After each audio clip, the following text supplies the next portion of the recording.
Good evening, everyone, and welcome to this Zoom webinar forum with the candidates for the South Kitsap School District Board. Tonight's forum is sponsored by the League of Women Voters of Kitsap, which is recording this event for later access. BCAT, Bremerton-Kitsap Access Television, is also recording tonight. The public was invited to send in questions through the League's website. We've consolidated those plus others into the questions I'll ask of tonight's candidates. The questions will cover a range of topics and issues pertinent to South Kitsap schools.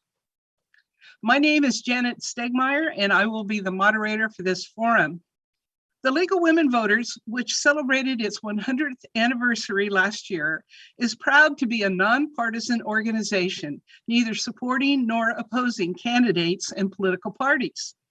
We'd like to invite any of you age 16 or older, all genders, to join our organization and help support our mission of empowering voters and defending democracy. Candidates for South Kitsap School Board District 3 are Brian Pickard and Anna Schroeder. District 4 candidates are Jefé Wilson and Gregg Anderson. Thanks to all of you for stepping up to offer your skills and talents in service to the community. We'll ask that during this forum you maintain civility with one another. Mr. Wilson was unable to attend tonight's forum, but he has provided a statement, which I'll read now. Jeffrey D. Wilson, PhD, age 53, Senior Executive Advisor at the Boeing Company. As an organizational psychologist with over 25 years of business experience, I have worked with people at all levels and in many industries across the country. I have faced a lot of difficult and sometimes outright hostile situations where I have had to use my interpersonal skills to balance the needs of disparate groups and get the people in them to pull in the same direction for the common good. My greatest strength is the ability to listen, connect, and collaborate with people to get them to accept and embrace change. This is the kind of positive change that moves an organization like SK Schools forward to achieve true greatness. As your SK board director, it would be my duty to partner with my fellow board members and represent our community in SK so that we can provide the learning environment and resources, schools, teachers, curriculum necessary for unparalleled student achievement. The board's ineffectiveness has been obvious to anyone that has attended a meeting or picked up a newspaper over the last couple of years. There has been a lot of squabbling and very little focus on what is best for our students. However, I'd wager that it's not a lack of ability, but rather a lack of willingness to work together that has been on display. While I applaud the board's recent efforts on teaming, I highly doubt that much will change until the voters act to remove and or replace board members who continue to push their divisive political agendas on what is supposed to be a nonpartisan school board. For my part, I intend to collaborate with my fellow board members to ensure better student achievement, fully fund our teachers and curriculum, and ensure that our facilities will support our growing community. This school year, we need to continue to ensure that the schools provide an open, safe, and inclusive environment. This would enable our students and their teachers to regain the ground they lost last year, build student knowledge and skills, and continue their educational journeys toward the workforce, the military, or their chosen college.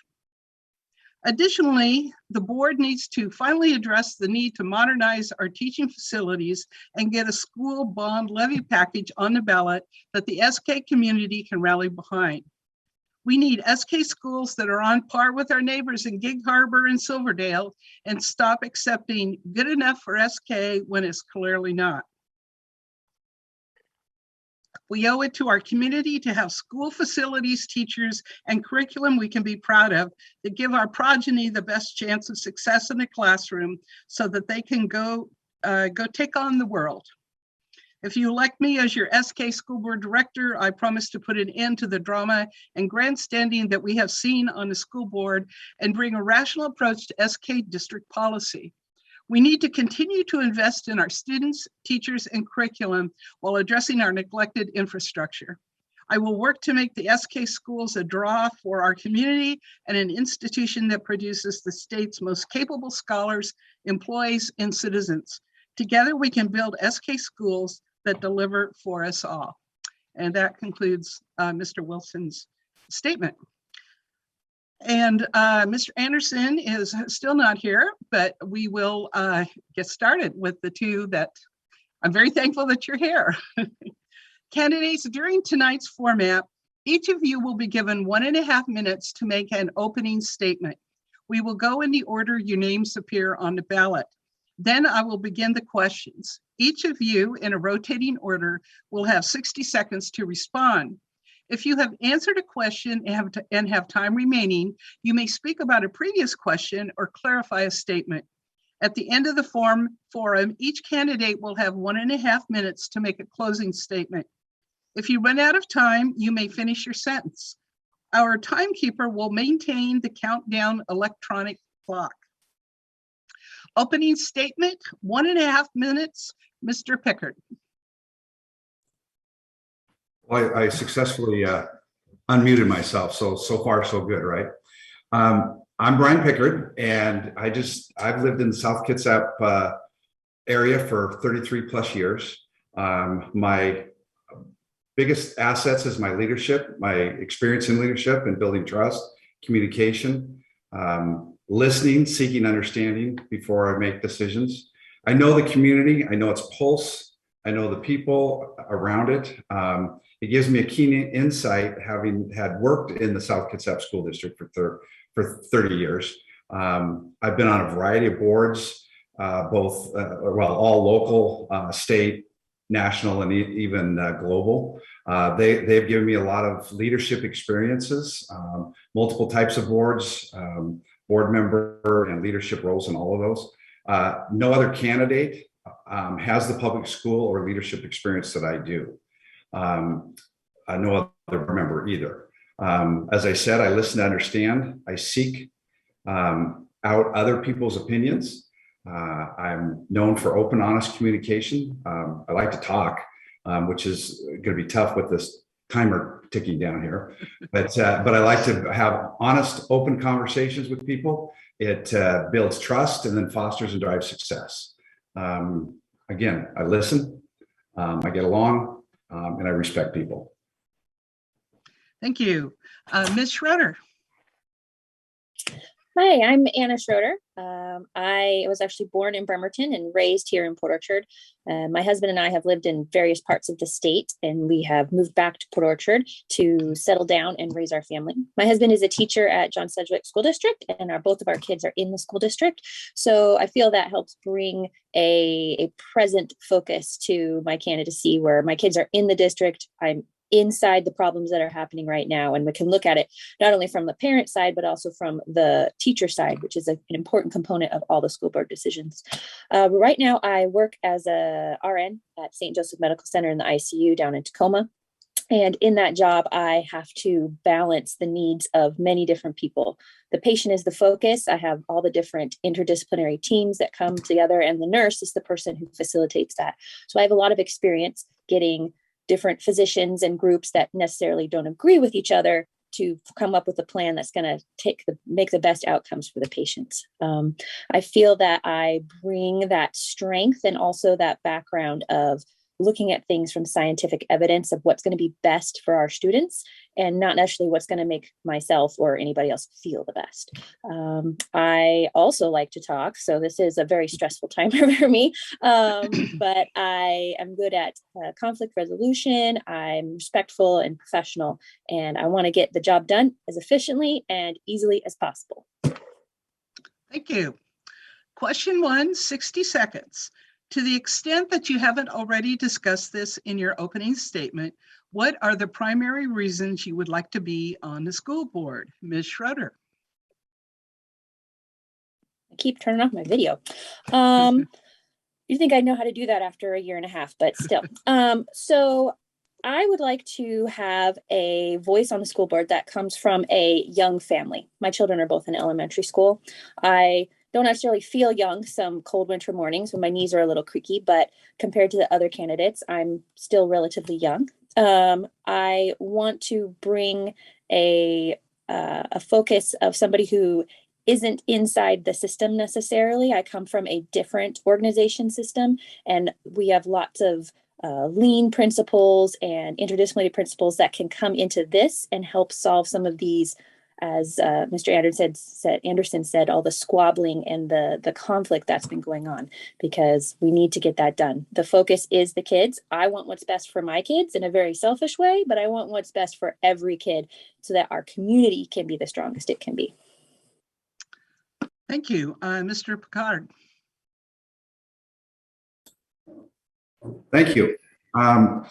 Again, I kind of will repeat myself a little bit, but I think it's important that I have 38 years of public education as a classroom teacher, principal, and district level administrator. So I know the ins and outs. I know what type of leadership the district needs from a school board, though that's not a role I've been in for, but I know from the receiving and guidance from a board, experience that.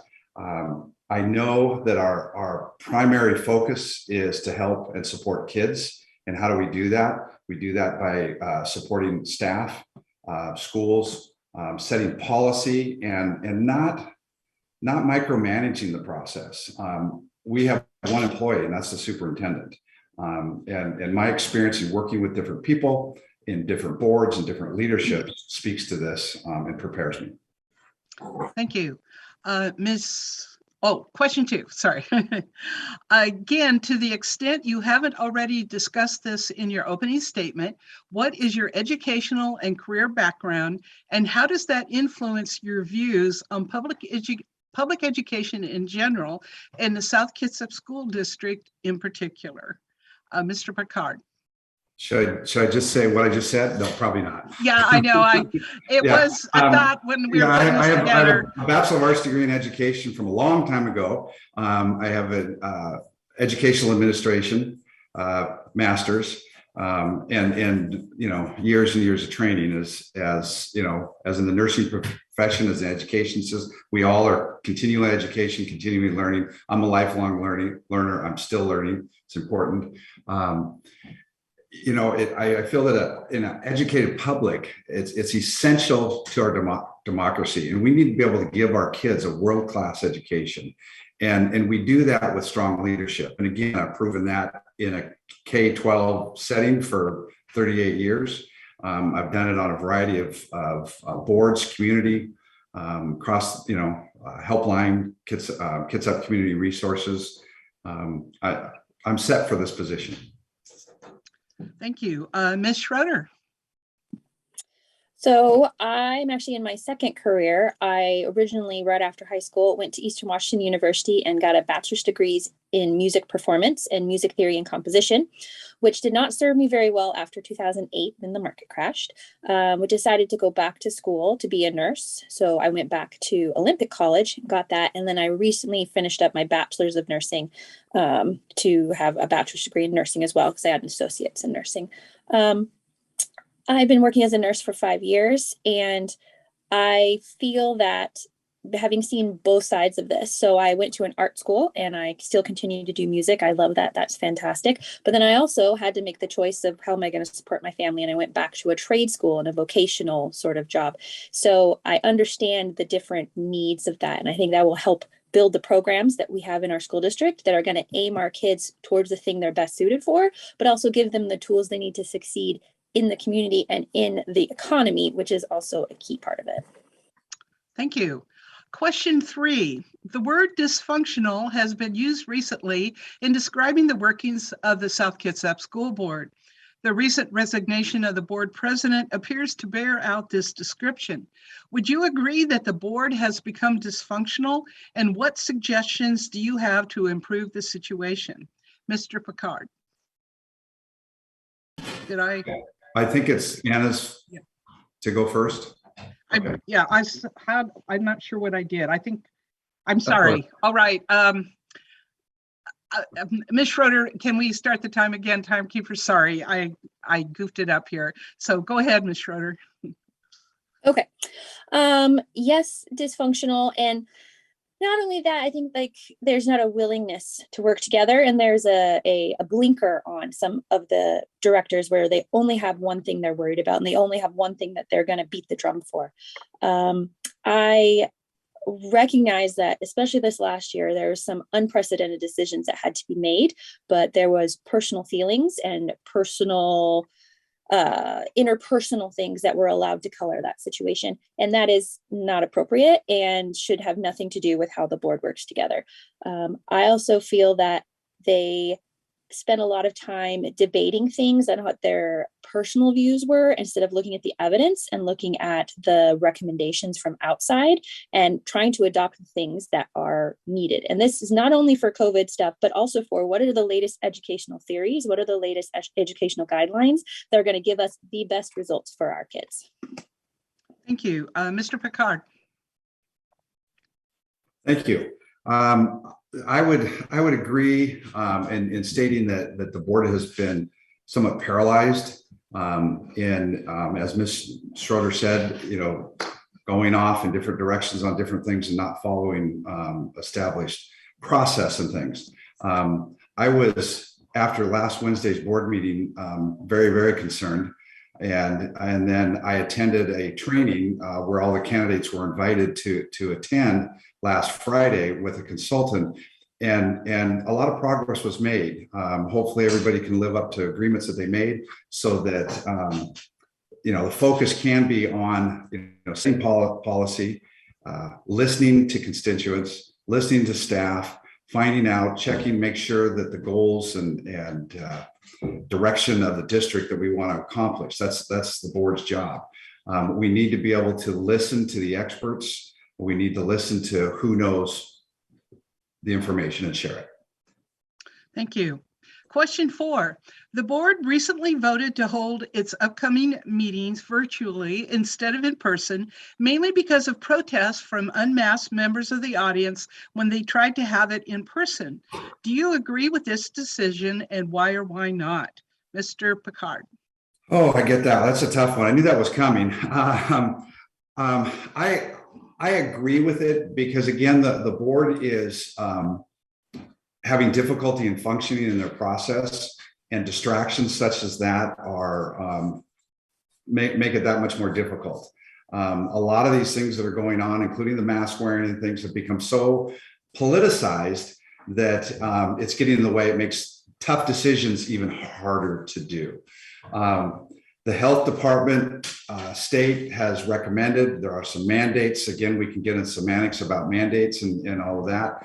But I think getting to the point of the board functioning online, until we can get our processes down and making sure that we can get the work done, it's important. It's also important not to let minority rule what we're all trying to do and doing. Thank you. Ms. Schroeder. Yes, I think that virtual meetings are a great idea for as long as it's feasible, because I work with COVID every time I'm at work, and I would very much like to have less people get COVID and get sick and have long-term illness and or die. So I'm all about the virtual stuff, but I think part of the problem with the protesters, like Mr. Pickard said, and the minority coming in, disrupting the majority, trying to do a democratic process, is that the community has lost their respect for the school board, and the school board doesn't have any authority or teeth. And so I think that's one of the big challenges we're going to face, is building that trust back up and building that respect from the community, so that when the school board says this is our decision, the community recognizes that that's the best decision for them and their kids. Thank you. Question 5. At the end of the last board meeting, a student representative said that his agenda item had not been addressed, even though the meeting was approaching 3 hours in length. What are some ways that these meetings can be run more efficiently so that important issues get covered and all agenda items are addressed in a timely fashion? Ms. Schroeder. All right. Yes, I find the 3-4 hour school board meetings to just be ridiculous, because frankly, I don't have time for that. I got 2 young kids. I work full time. I've got lots of stuff to do. So what needs to happen is people, the school board's directors, need to come prepared with their decision, having already done the research. They've already discussed it with their constituents. Maybe they've discussed it with each other in a more informal setting. Obviously, there's rules about that will have to be followed. And they need to come and state their position and then have a vote, and not spend time arguing with each other or debating things that really aren't important, because they should have been taken care of before the decision was presented. That would leave more time for people to come and address concerns and to have statements so that the school board can really get some real-time feedback. There's no reason to sit for hours and hours when they just need to come together, state their opinions, and take a vote. Thank you. Mr. Pickard. Thank you. First, I'd like to say that I think it's really important that we have a student voice on the board, and I think that's great that they are both there. They bring insight, and that's one of the things that I want to be able to do as a board member, is to go out to schools and talk to kids, because regardless of age, 5 years old or 18 years old, they have some great insight and things. I agree in that the organization and how the board operates is so critical, and that's what the training has been, but the board needs to follow through on it. I've had training in it. I continue to have training in it. It's important that, for example, the consent agenda, which there was some excellent questions that were brought up by one board member. The thing is that those should be brought up beforehand. So that's sort of a process in getting things. I don't have two young children like Anna does, but I do have a grandson I like to see a lot. So it's important to make the meetings efficient and effective. Thank you. Question 6. Money was reportedly spent on superfluous desks and chairs because that's how funding had been earmarked. This seems economically and environmentally unwise. What are your thoughts on how the board can be good stewards of the budget? Mr. Pickard. Thank you. Sorry, I was mumbling there myself. I forgot to turn off, so my apologies. It's the board provides oversight for the citizens in the community of South Kitsap. It's critical. As I said earlier, the board has one employee, and that's the superintendent. That he or she then delegates the authority of different things at the schools, obviously the principal and so forth and things. For financial decisions like that, it's assistants for finance and operation and things. And so it's really important that all stakeholders have a say in how things are spent. The needs at the building level, at the department level, they need to be heard. People need to provide input on what's needed, what's purchased, and then the superintendent and his or her designee follow through to see that those expenditures are done correctly. Thank you. Ms. Schroeder. So that's something I've been hearing a lot from people asking me questions about my campaign and my position on things, how we're going to be good stewards of taxpayer dollars, which I totally get. I like the money that I earn. I'd like to spend it on fun stuff with my kids rather than send it to be used for whatever. But taxes are taxes, and it's the way of life. And I want to make sure those dollars are invested into our schools and our students. And I think the way to make sure the public knows that we're doing the best we can do is to be absolutely transparent with the money. And there are legal guidelines from the state about what money can be used for which things, whether it can be curriculum or hardware or furniture or infrastructure sort of things, and being very upfront with the public is saying, this is why we're using the money for this. And then making sure that as a district inside between our buildings and our programs, we are talking with each other. So that way we don't buy too many of one thing and not enough of another thing. And as Mr. Pickard said, being really open with the superintendent about what is the most important thing to spend our money on and what's the thing that's going to give us the most value for our taxpayer dollars. Thank you. Excuse me. Question 7. How good of a job have the South Kitsap schools done to prepare students to live in a diverse community and get along with people from different racial, ethnic, and religious backgrounds? How have claims that K-12 schools teach or plan to teach critical race theory been a challenge? Ms. Schroeder. Oh my gosh, I am exhausted from critical race theory. That was the only question I got before the primary was about critical race theory. So from personal experience with my own children that have been in school, I have been very impressed with the school district and how they're teaching different cultures, different holidays, and really kind of being very inclusive and welcoming to all different religions and races and ideas. My sons bring home all sorts of worksheets and pamphlets and art projects, and it's just great to see them learning those things and being exposed to those sorts of things, not only through the curriculum, but through music and through the food that they're eating and that sort of thing. I think the best thing that the school district can do is just continue to say, we welcome you. We want people to be here. Tell us your concerns. If you're feeling like your particular denomination or your particular culture is not being represented, then let's do it. Bring it to the school board, bring it to the teachers. Let's be as inclusive as possible. And I think that's what's going to prepare them for the real world and the diversity that they're going to face. Thank you. Mr. Pickard.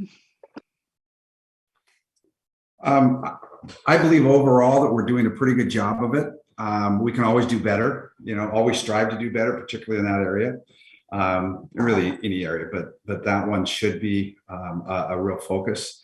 I know because I was involved with establishing district guidelines with the policies and all in my time at district office with the zero tolerance of bullying, racism, sexism, all of those things.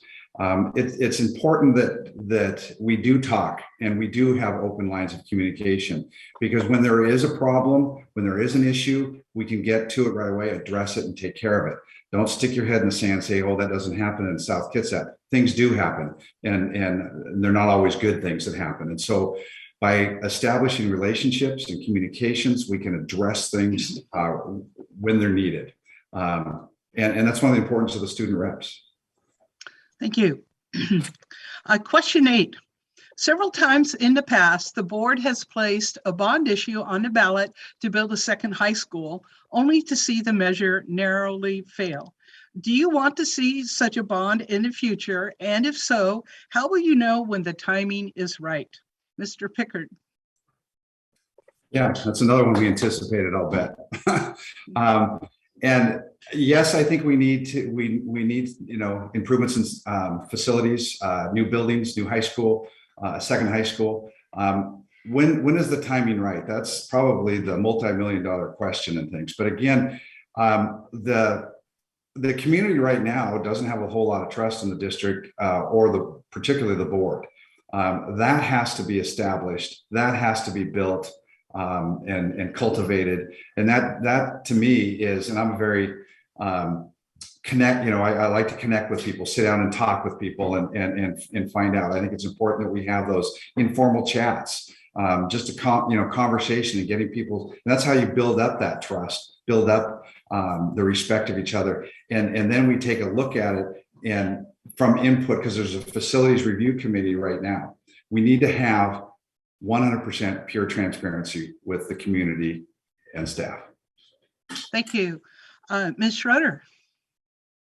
Yes, I agree. The trust is going to need to be there before people will support a big thing like a bond for a second high school. Because as we've seen with the votes, is people have decided yes or no, and there's not a lot of wiggle room in between. They're not going to be swayed by whatever's being said propaganda-wise. So my plan for that is we're going to start small. We're going to do small capital improvement projects. We're going to do small things to retrofit or upgrade the schools. And then every step of the way, be very open and clear. Use local contractors when we can. So that way we can account for the money, show how we're being efficient, find ways to make things more cost effective and more valuable for our taxpayer dollars. And then when we've done enough of those over the next couple of years, say, okay, we're ready to do a big thing. We're ready to build a second high school. We're ready to build 2 new high schools because we want to modernize our school district. This is what we've done to prove that we can do this well and use your money in a responsible way. Let's get the support for this and get this moving. Thank you. Question 9, discuss the challenges in the South Kitsap district and what important improvements you'd like to see happen. Ms. Schroeder. So important improvements, let's start with technology, since that's the thing that our kids are going to be using more and more and more of. My kids already are all over tablets and screens all the time, is we need to make sure that we are providing them with the tools that they can get online to get these resources, that teachers have the tools to do the advanced technological lessons and things, really have the smart boards, stuff like that. We want to make sure our staff is trained to do that. We want to make sure we have the facilities and the Wi-Fi capability and all sorts of that. I don't know anything about that. I do human systems, not technological systems. So that's something that I will have to learn more about.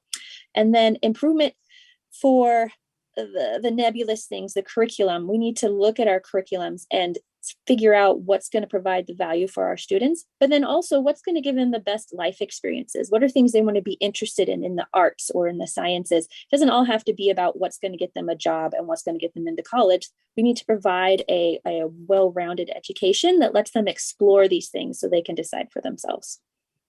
Thank you. Mr. Pickard. Thank you. Again, I'll go back to how I finished the response to the last day, which is building the challenges or building that trust and that transparency of relationships and connections and those types of things. Because again, we need those. Those are so vital to getting anything done. Facilities, is huge. Our newest facilities are 30 plus years old. We need to upgrade, and we continue to do that with some, but there needs to be a lot more done. The tech part, I agree. I think Anna's stealing my answers here, but that's okay. It's good to agree. But the technology, but not only the technology and the infrastructure that's there, but how to use it. I can remember back when, I shouldn't admit this, but computers were first being established and whatnot, but people didn't know how to use them. So staff and students need to know how to use them. And then also we need to be able to provide skills and knowledge for jobs that don't exist for our kids. Thank you. Question 10, when considering budgeting, administration, and health issues, what input would you seek from teachers and staff before making decisions about classroom and building management? Mr. Pickard. Well, I think input and ideas and direction and things has to come from the staff. That's where and where it applies with community and parents and all. We've got to take that input, and that input has to go to school staff, administrators, and then shared with the board.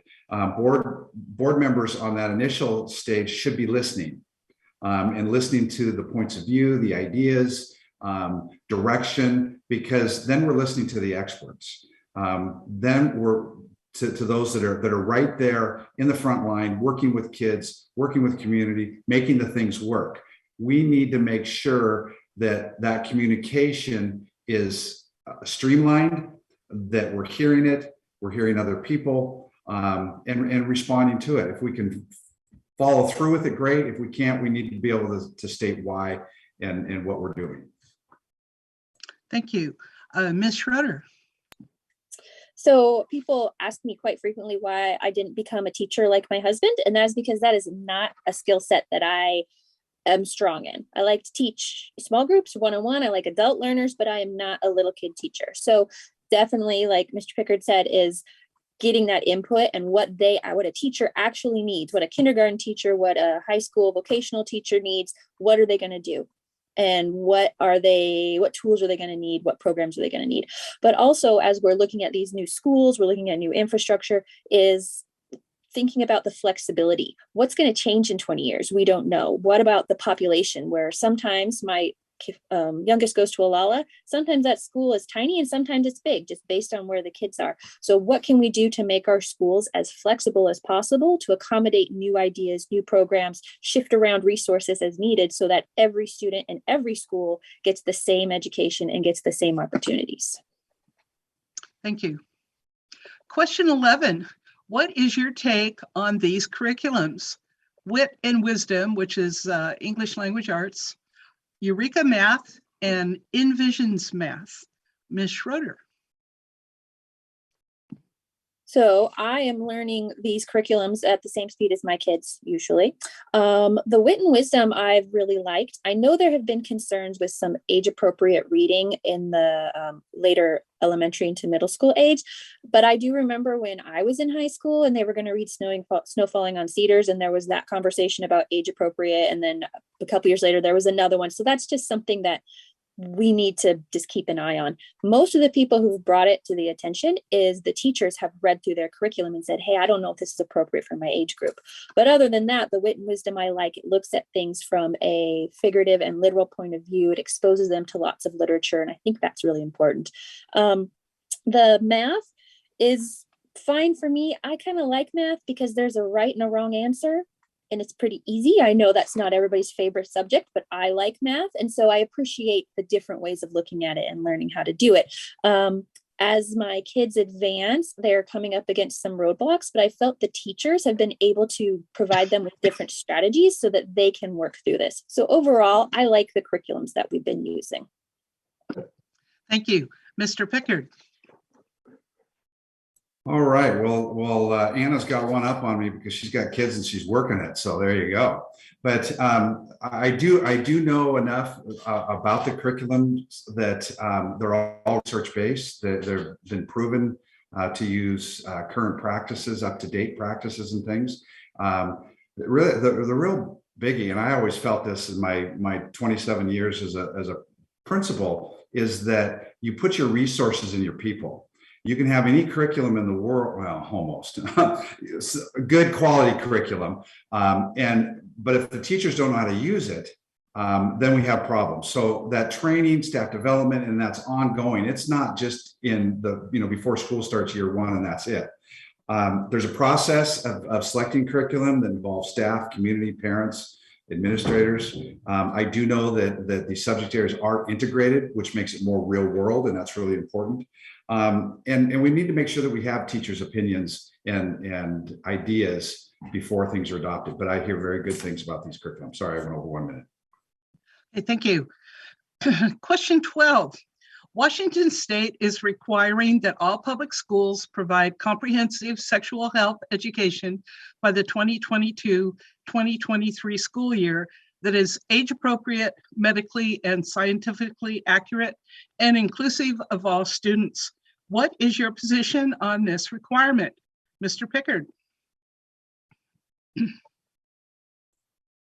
I think it's important that students have the right information, know where they can go. I know that this has become a political topic, and if people really want to see what's in the curriculum and how age appropriate it truly is, they need to be able to reach out to their child's schools, the principal, their teachers, and say, hey, can I take a look at this? Let me see this. And that's what's so very important. People need to see what's there. I have begun the process of reviewing it.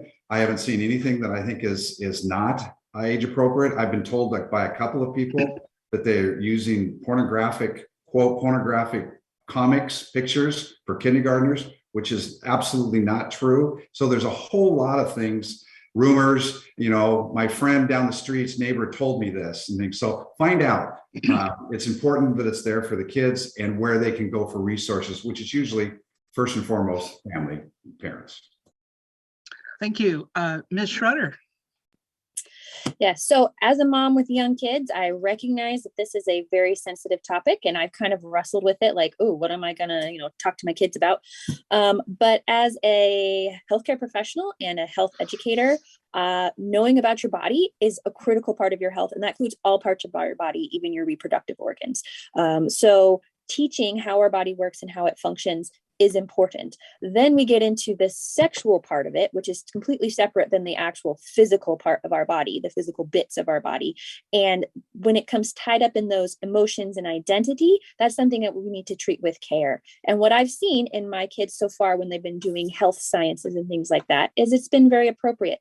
The education is very age appropriate. And I think more people need to recognize, and I'm trying to get this out, that children don't always have a safe place to ask those questions in their own family. And so the school can provide that resource for them so that they can ask these questions and get realistic, honest, and safe answers. Thank you. Question 13. Washington State requires that the curriculum since time immemorial tribal sovereignty in Washington State be taught. This material has been endorsed by all 29 federally recognized tribes. How effectively has the South Kitsap District implemented this curriculum? Ms. Schroeder. So I haven't seen any worksheets or anything come home with that specific title on them, but I do know that my kids are learning about the tribal history and the true history of what happened, not the kind of colonizer whitewashed history is what I've heard it called. And things like Indigenous Peoples Day instead of Columbus Day, and kind of recognizing the value that those cultures had in our communities and in our nation so that their experiences aren't erased or considered not as important. I think the more of that we can do, the better, always tempering with the, yes, maybe you're not a part of this minority group, but that doesn't mean it's your fault. We just need to have better choices going forward, because we can't learn to do better in the future if we don't look at past mistakes and make different choices. Thank you. Mr. Pickard, sorry. That's all right. I've been called worse. So, you know, one of the things with our history, I believe our local and national and really world history, the true history needs to be taught and presented. We should be sharing that, teaching that, and teaching kids how to think, how to process those types of things. Getting back to more specific of your question, a year before I retired, so in 2017, the district joined or worked together with the Suquamish tribe to partner and to do some things. Too many times in the past, and I know when I was teaching back in the 80s, there were dating myself there, that it was separate, and Native Americans got Native American lessons, and it was segregated, and it shouldn't be. We have recognized at Indigenous People Day. That's just, I think, a name, and I think that's good. But we need to be sure that we're respecting all people and all cultures, and our kids get exposed to it. I think we can do a better job. It's like anything else. We're doing okay, but we can do a lot better. Thank you. The last question, question 14. What do you think you can bring to the South Kitsap School Board that others can't? Mr. Pickard. Well, I bet you could fill in the blanks on this one. And that's my my time in public school, 38 years. Wide variety of leadership experiences and demonstrated leadership, successful leadership. My skill sets, they set me apart from anybody that's currently on the board or would be on the board. My ability to truly make connections with people. Listen, as I said in the beginning, I listen to understand. I want to know differing opinions, different ideas, because that's how we make the best decisions, is by knowing and understanding and communicating and building relationships. And that, of course, starts with respect. Again, my leadership roles and the variety of boards have given me the experiences, my experience. I'm ready to take this on and do a great job. Thank you. Ms. Schroeder. So my main strengths that I'm going to bring in is that I'm bringing in an outside view, somebody that's not involved in the school district itself. I have my husband who tells me the stuff that's going on. So I kind of see it from his end, but then I also see it from outside as a mother and just somebody who is experiencing the school district as it directly affects me right now. The choices that the school board makes affects my day-to-day life, affects when and where my kids go to school, how they go to school, and the things that they learn. I also spend a lot of my days at work, as I said, managing care for patients. And this is facilitating decisions between different physician groups, between different therapies. This is talking with the families and finding out what they want for their loved one and what the loved one's goals are, because sometimes the goal is curative and sometimes the goal is comfort and to allow that person to pass peacefully. So deciding what is best and helping people make those difficult decisions is part of my job, and having that ability to facilitate and to relate to people is the strength that I'll bring. Thank you. Thank you both so very much for being here. Voters, oh, wait. We have a closing statement. How can we forget that? All right, so you're going to have 90 seconds for a closing statement, and we will start with Ms. Schroeder.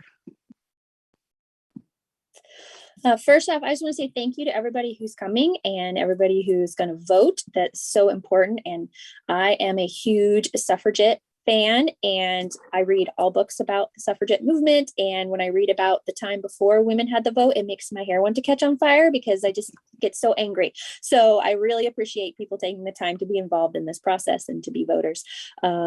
I am always open for questions, so please send me your questions and I'll address them as best I can from what I know and what my experience is. I know that I don't have a lot. This is my first elected position I'm running for, so I will be learning as I go, but I want to bring that excitement and that willingness to learn and be flexible to the position, because that's really what it needs. It needs some fresh ideas and some fresh viewpoints brought into this system that's struggling and not really giving us the value that we need. I am not really for one thing or not against one thing. I don't have a political agenda because I want to be open to all the ideas. And I recognize that everybody has a different background, a different life experience, and that will bring different things to your needs and your plans for your family and your kids. And I want to hear about that. And I want to try and support that as best I can. Thank you. Mr. Pickard, 90 All right, seconds. thank you. First of all, I'd like to thank the League of Women Voters. You guys have been great in getting the school board candidates as well as the other issues out there and candidates for different offices and things like that. You guys have done that for years and years, and it's absolutely fantastic. I want to thank Anna, one, for filing for office and being a strong candidate as well. Sorry, Anna, but I think I'm a stronger candidate. But Anna is intelligent person. I have high respect for the position that she's in, and nursing. My daughter-in-law is a nurse as well. So I just want to restate my public education background, 38 years, all the different boards experiences and leaderships and things. And there's only one person on the board currently that has any type of educational background. That's Liz Sebring, who either Anna or I will be replacing. I agree. I don't think that all board members should have an educational background. In fact, not at all. I think it needs to have that diverse opinions and perspectives and ideas and things. But however, by I'm being elected, I would be that person who brings that perspective and say, okay, this decision, this is how that would be, how would it impact the schools, how it would impact kids, staff, and then in the community and things. I believe my experiences and skill set sets me apart. I'm ready to take on this job, and I appreciate it. And again, thank you, League of Women Voters, and Anna for being here tonight. Thank you, candidates. Thank you for being here. Voters, hopefully this forum has helped you choose your candidate. Ballots for the November 2nd general election will be mailed out by this Friday, October 15th, so keep an eye out for them. The League is encouraging voters to vote early and return their ballots as soon as possible, preferably to one of Kitsap County's 25 ballot drop boxes. Their locations can be found on the Kitsap Auditor's website. The 10 Kitsap candidate forums over the first 2 weeks of October have been or will be recorded, and links to the videos will soon be on our website at lwv-kitsap.org. VCAT will also be broadcasting the recordings at a time to be determined. Special thanks to Kitsap Regional Library for their support. Please encourage others to view the forums and vote. Thank you for attending, and good night.